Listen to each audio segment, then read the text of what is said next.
मैं doctor Gurudutt Sharma, associate professor, department of ABST, government PG college Kaladera, अपने MCom के विद्यार्थियों से प्रबंधकीय कार्यों के अंकेक्षण ऑडिट ऑफ मैनेजमेंट फंक्शंस के विषय में चर्चा करूंगा।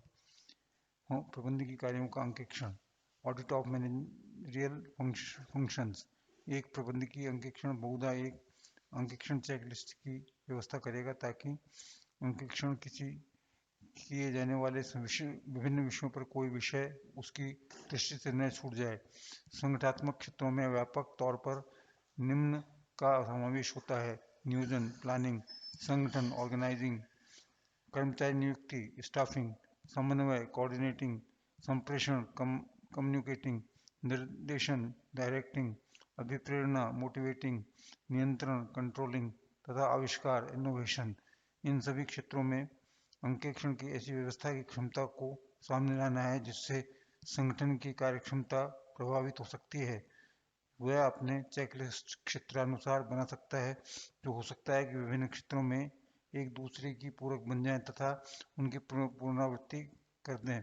ऐसी कमजोरियां जिनके संबंध में प्रबंध अंकेक्षक देख सकता है तथा आंतरिक तौर पर चेक कर सकता है, व्यापक तौर पर निम्न निर्देशों में देखी जा सकती हैं: संचालनीय क्षीणताएं, डायरेक्टोरियल वीकनेसेस, प्रबंध की क्षीणताएं, मैनेजरियल वीकनेसेस, संगठनात्मक क्षीणताएं, ऑर्गेनाइजेशनल वीकनेसेस, वित्तीय क्षीणताएं, फाइनेंशियल वीकनेसेस, तंत्रात्मक क्षीणताएं, सिस्टम्स वीकनेसेस, प्रक्रियात्मक क्षीणताएं, प्रोसीजरल वीकनेसेस, क्रियात्मक क्षीणताएं, फंक्शनल वीकनेसेस, परिचालनात्मक क्षीणताएं, ऑपरेशनल वीकनेसेस, विपणनात्मक क्षीणताएं, मार्केटिंग वीकनेसेस, औद्योगिक संबंधों में शिक्षणताएं, इंडस्ट्रियल रिलेशंस वीकनेसेस, सुरक्षा की दृष्टि से कमजोरियां, सिक्योरिटी लैप्सेस, सामाजिक दायित्व को पूरा करने की कमियां, weaknesses in meeting social responsibilities. विभिन्न श्रेणियों से जुड़ी अंकेक्षण चेकलिस्ट की एक आदर्श सूची इसके अपेंडिक्स में जुड़ी हुई है। इस बारे में अभी तक कोई आम सहमति नहीं बन पाई है कि प्रबंध अंकेक्षण के क्षेत्र में क्या क्या शामिल किया जाए। प्रबंध अंकेक्षण का क्षेत्र स्वयं प्रबंध प्रक्रिया जितना भी व्यापक है, फिर भी प्रबंध अंकेक्षण के दायरे में आने वाले विभिन्न प्रबंध क्षेत्रों की एक सूची इस प्रकार दी जा सकती है: लक्ष्यों का मूल्यांकन, अप्रेजल ऑफ ऑब्जेक्टिव्स। उद्देश्य लक्ष्य वे हैं जिनके प्रति कोई भी कार्य तथा संगठन मार्ग में निर्देशित होता है। संगठनात्मक उद्देश्यों को प्राथमिक उद्देश्य कहा जा सकता है। पार्षद सीमा पत्र को उद्देश्य वाक्य संगठन के प्राथमिक उद्देश्यों में व्यापक विवेचन करता है। क्रियात्मक उद्देश्यों के अधिकतम अधीनस्थ या सहायक उद्देश्यों के रूप में जाना जाता है तथा उसको संगठनात्मक उद्देश्यों की प्राप्ति हेतु व्यवस्थित किया जाता है। कंपनी द्वारा लक्ष्यों तथा क्रियात्मक उद्देश्यों के मूल्यांकन हेतु निम्न बातों पर विचार किया जाना चाहिए। पहला, कंपनी उद्देश्य। ये लक्ष्य अपेक्षाकृत स्थायी उद्देश्य होते हैं जो पार्षद सीमा पत्र के में व्यक्त होते हैं। इनको बदला नहीं जाता। प्रबंध अंकेक्षण की समीक्षा इस क्षेत्र में सीमित योगदान कर पाती है। प्रबंध अंकेक्षण की टीका टिप्पणियां अपेक्षाकृत अधिक अच्छी प्रस्तुति हेतु कंपनी के उद्देश्यों की समीक्षा की मांग कर सकती है। इस संबंध में निम्न बातों पर विचार योग्य है: लक्ष्य स्पष्ट व बुद्धिगम्य हो, लक्ष्य उचित हो तथा उनसे अंशधारकों, कर्मचारियों, समाज तथा सरकार के प्रति कंपनी के दायित्वों की स्पष्ट छवि मिलनी चाहिए तथा लक्ष्यों को बार बार बदला नहीं जाता। क्रियात्मक उद्देश्य। प्रबंध अंकेक्षक की समीक्षा इस क्षेत्र में पर्याप्त योगदान कर सकती है। ये लक्ष्य कंपनी के उद्देश्यों की प्राप्ति के लिए तय किए जाते हैं। प्रबंध अंकेक्षण मुख्य चिंता है संगठन में लक्ष्य निर्धारण की।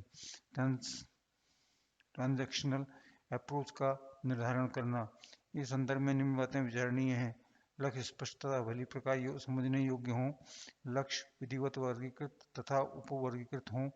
कंपनी के उद्देश्यों की प्राप्ति के लिए क्रियात्मक उद्देश्यों को इस प्रकार वर्गीकृत किया जाता है तथा उपवर्गीकृत किया जा सकता है: पहला, उत्पादन उद्देश्य, आउटपुट गोल, तंत्र उद्देश्य, सिस्टम गोल, उत्पादन लक्षण उद्देश्य, प्रोडक्ट कैरेक्टरिस्टिक गोल तथा सहायक उद्देश्य सब्सिडरी गोल। प्रबंधन अंकेक्षण का मुख्य जोर यह निर्धारण करने पर रहेगा कि उद्देश्यों का उपविभाजन इतना पर्याप्त रहे कि कंपनी के लक्ष्यों की प्राप्ति का वचन दे सके। उद्देश्यों की भली प्रकार प्रपत्रीकरण होना चाहिए। उद्देश्यों का उपयुक्त परिचालक स्तर पर यथार्थतः संप्रेषण होना चाहिए। उद्देश्य जहां तक हो सके एक दूसरे के पूरक हों। उद्देश्यों को एक दूसरे के संतुलन में रखे जा सके। विभिन्न विभागों तथा अनुभागों को लगे लोगों को प्रेरणा दोनों के उद्देश्यों की मदद मिलनी चाहिए। संगठनात्मक संरचना का मूल्यांकन अप्रेजल ऑफ ऑर्गेनाइजेशनल स्ट्रक्चर। संगठनात्मक संरचना साधनों का एक ऐसा भाग है जिसके माध्यम से प्रबल किसी संगठन की गतिविधियों का नियंत्रण करता है। कर्तव्य तथा उत्तरदायित्वों का प्रसारण तथा अधिकारों का समर्पण प्रबंधन अंकेक्षण का पुनर्विचार हेतु अनेक महत्वपूर्ण क्षेत्रों में संजोती है। संगठनात्मक संरचना के मूल्यांकन के निम्न बातों पर विचार किया जाना चाहिए। संगठनात्मक संरचना कंपनी, शाखा, विभाग तथा इकाई के लक्ष्यों को तालमेल रखे। संगठन की सर्वोच्च स्तर के अंकेक्षण के न्यूनतम स्तर तक फैली उत्तरदायित्व की स्पष्ट श्रृंखलाओं में को स्थापित किया जाए। संरचना से उत्तरदायित्वों का अधिकारों के साथ तालमेल तथा आश्वासन मिलना चाहिए। संरचना प्रबंध के उचित दायरे की व्यवस्था करे तथा प्रबंध का फैलाव स्पान ऑफ मैनेजमेंट न तो बहुत बड़ा हो न ही बहुत छोटा। संरचना से आदेश की एकता की व्यवस्था होनी चाहिए, अर्थात किसी एक व्यक्ति को एक से अधिक अधीनस्थों को रिपोर्ट न करना पड़े। संरचना संगठन के प्रत्येक प्रबंधकारी व्यक्ति के लिए उत्तरदायित्व की स्पष्ट व्याख्या करे। संरचना के उचित संचालन होना चाहिए तथा कोई भी कार्य न हो तो अत्यधिक कमजोर हो तथा अत्यधिक प्रभावशाली हो। संगठनात्मक रचना से लोच की व्यवस्था होनी चाहिए ताकि बदलती परिस्थितियों के अनुरूप सिद्ध हो सके। संरचना जितनी भी संभव हो सके सरल तथा मितव्ययी होनी चाहिए। संगठन के प्रत्येक प्रबंधकारी व्यक्ति के प्रशिक्षण में व्यक्तियों के प्रतिस्पर्धा द्वारा प्रबंध को क्रमबद्धता हेतु संरचना द्वारा व्यवस्था देनी चाहिए। संरचना वर्गों तथा समितियों की अपेक्षा व्यक्तिगत प्रबंधकों को क्रियात्मक उत्तरदायित्वों का प्रावधान बनाए। संरचना के अधिकारों के उचित समर्पण की व्यवस्था हो। नियोजन प्रक्रिया तथा योजनाओं का मूल्यांकन appraisal of planning process and plans. नियोजन एक आर्थिक तथा अभिप्रेरण आवश्यकता है। यह व्यवस्था का प्रारंभ है। यह निर्णय का आधार है। यह कल की अभिकल्पना का लक्ष्य लेकर चलती है। यह कार्यवाही की मांग करती है। योजनाएं नीतियों द्वारा निर्धारित मार्गदर्शन व्यवस्थाओं के भीतर सुझाए गए तरीके हैं ताकि किसी उद्देश्य तक पहुंचा जा सके। नियोजन प्रक्रियाओं व योजनाओं के मूल्यांकन हेतु प्रबंधन अंकेक्षक को निम्न बातों का नोट करना चाहिए। पहला, नियोजन प्रक्रिया इतनी कार्यक्षम होनी चाहिए कि मुसीबत की बातों का पूर्वानुमान लगा सके। संगठन में विद्यमान नियोजन प्रक्रिया के संगठन में काम कर रहे व्यक्तियों के दृष्टिकोणों व योग्यताओं का पूंजीकृत करती है। नियोजन प्रक्रिया लक्ष्यों की सफल प्राप्ति हेतु मनोबल के सृजन की सहायता करती है। एक अनौपचारिक योजना के सृजन के लिए विषय सामग्री अत्यंत महत्वपूर्ण रहती है। योजनाएं कंपनी के उद्देश्यों के प्रति पूरक रहें। योजनाएं उत्तरदायित्वों के सुचारू हस्तांतरण की समीक्षा करें। योजनाओं के लाभ उनको बनाने की लागत से नहीं कहीं अधिक होते हैं। योजनाओं के क्रियात्मक व्यक्तियों का उचित तौर से संप्रेषित किया जाता है। योजनाओं में कुछ ऐसी व्यवस्था होनी चाहिए कि उनकी सफलता व असफलता के कारण मापा जा सके। नियंत्रण का मूल्यांकन अप्रेजल ऑफ कंट्रोल। नियंत्रण लक्ष्यों की प्राप्ति का आश्वासन देता है। ये घटनाएं विवश करती हैं कि वे योजनाओं के अनुरूप हों। नियंत्रण दो महत्वपूर्ण पहलू हैं: मानदंडों के प्रति अभिप्राप्तियों का मापन तथा विचलनों का शोधन। इस क्षेत्र में प्रबंधन अंकेक्षक की गतिविधियां यह निर्धारित करने में निर्देशित की जानी चाहिए कि क्या प्रदत्त नियंत्रण पर्याप्त तथा गतिविधियों के नियोजन तथा संगठनात्मक लक्ष्यों की प्राप्ति हेतु प्रभावी सिद्ध हो तो प्रबंध अंकेक्षण का मुख्य जोर उस कमी को प्रकाश में लाने का रहता है कि उसी क्षेत्र में विशेष निष्पत्ति से नियंत्रण की पटरी से उतर जाने में मदद करती है। नियंत्रण को लागू करने के लिए अनिवार्य अपनाए गए व्यवहारों को औचित्य के निर्धारण में भी अंकेक्षक को जागरूक रहना चाहिए। निम्न बातें प्रबंध अंकेक्षक के लिए विशेष रुचिकर रहेंगी। क्या सही प्रबंधकीय व्यवहारों को अपनाया गया है? वैज्ञानिक निर्णयन तकनीकी को संभव सीमा तक अपनाया गया है? क्या प्रबंध को निर्णय तथा गतिविधि के संबंध में सभी सूचनाएं मिल रही हैं? क्या प्रबंध विद्यमान विभिन्न विकल्पों के विवेकपूर्ण मूल्यांकन के लिए आवश्यक सूचनाएं तथा तकनीकों का प्रयोग कर रहा है? तंत्र निर्णय का क्रियान्वयन से नियंत्रण तंत्र व्यवस्थाओं में व्यवस्था के लिए व्यवस्था करता है। एक ऐसी व्यवस्था उचित फीडबैक हेतु विद्यमान हो सके जो निर्धारण कर सके कि क्या कोई निर्णय विशेष सही या गलत है। मुख्य ध्यान प्रक्रिया तथा परिणामों पर रहेगा। प्रबंध अंकेक्षण की मुख्य चिंता नियंत्रण तत्व के लिए असफलता हेतु अतिरिक्त अध्ययन तथा सुधार की अपेक्षा वाली प्रबंध की नीतियों और व्यवहारों में चयनित करने की रहेंगी। संगठनात्मक कार्यों का मूल्यांकन, अप्रेजल ऑफ ऑर्गेनाइजेशनल फंक्शंस। प्रत्येक प्रबंध अंकेक्षण का मात्र प्रबंधकीय कार्यों की आलोचनात्मक मूल्यांकन करने तक सीमित नहीं रहता, अर्थात नियोजन, संगठन तथा नियंत्रण आदि। उसको तो संगठनात्मक कार्यों की समीक्षा करनी होती है, अर्थात उत्पादन, वितरण, सभी वर्गीय आदि प्रबंधों कार्य संगठनात्मक कार्यों को प्रभावित करते हैं।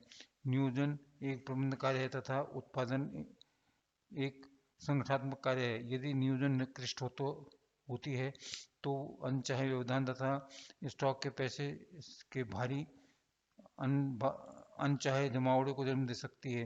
प्रबंध अंकेक्षण संगठनात्मक कार्य के मूल्यांकन यह निर्धारित करने के लिए करता है कि उनको संगठनात्मक उद्देश्य की प्राप्ति के लिए आश्वासन हेतु प्रभावी तौर पर निभाया जा रहा है।